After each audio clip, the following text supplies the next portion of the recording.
Friends, welcome to Dark Edges.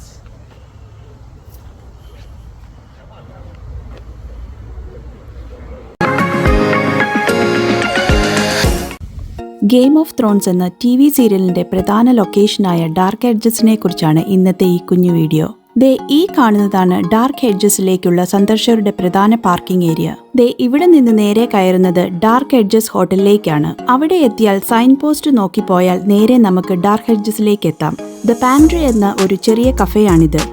Dark എഡ്ജസിലേക്ക് പോകുമ്പോഴോ വരുമ്പോഴോ tired ആണെങ്കിൽ ചുമ്മാ ഒരു ചായ അടിക്കാൻ പറ്റിയ സ്ഥലമാണ്. അവിടെ നിന്ന് നേരെ നമ്മൾ എത്തുന്നത് ഡാർക്ക് എഡ്ജസ് എസ്റ്റേറ്റ് എന്ന 300 ഏക്കറിലിരിക്കുന്ന ഒരു ഹോട്ടലിലേക്കാണ്. പോകുന്ന വഴിക്ക് ഇതിൻ്റെ ഹിസ്റ്ററിയും മറ്റും ഇവിടെ ടൂറിസ്റ്റുകൾക്ക് വായിക്കാനായി വെച്ചിട്ടുണ്ട്. ഈ ഹോട്ടൽ സമുച്ചയം പ്രശസ്തമായ ഒരു ഗോൾഫ് കോഴ്സ് കൂടിയാണ്. ഇവിടെ നിന്ന് നേരെ എത്തുമ്പോൾ കാണുന്ന ഈ റോഡിന് ഇരുവശമായി നിൽക്കുന്ന ഈ മരങ്ങളെയാണ് ഡാർക്ക് എഡ്ജസ് എന്ന് വിളിക്കപ്പെടുന്നത്. HBO TV സീരീസിലെ ഗെയിം ഓഫ് ത്രോൺസിന്റെ ഒരു പ്രധാന ഭാഗം ഷൂട്ട് ചെയ്തതിനു ശേഷമാണ് ഇത് ഇവിടെ വലിയ ടൂറിസ്റ്റ് അട്രാക്ഷനായി മാറിയത്.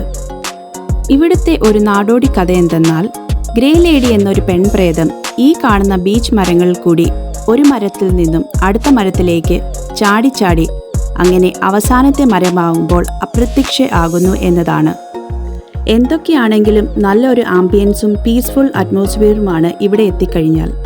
ദുഃഖകരമായ ഒരു കാര്യം എന്തെന്നാൽ, നിരന്തരമായി ഇവിടെ വീശിയടിക്കുന്ന ശക്തമായ കാറ്റുകൾ കൊണ്ട് ഏകദേശം ഒരു 30% മേൽ മരങ്ങൾ ഒടിഞ്ഞു വീഴുകയോ മറ്റോ ചെയ്തിട്ടുണ്ട്. അധികകാലം ഈ മനോഹരമായ ഈ മരങ്ങളുടെ നിര ഇവിടെ ഉണ്ടാകുമെന്ന് തോന്നുന്നില്ല.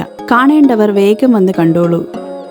അപ്പോൾ നോർത്തേൺ അയർലൻഡിലെ ബാലിമണി എന്ന സ്ഥലത്തെ ഈ ഡാർക്ക് എഡ്ജസിനെ കുറിച്ചുള്ള ഈ കുഞ്ഞു വീഡിയോ നിങ്ങൾക്ക് ഇഷ്ടമായി എന്ന് പ്രതീക്ഷിക്കുന്നു. അപ്പോൾ മറ്റൊരു വീഡിയോയുമായി ഉടനെ കാണാം. ബൈ.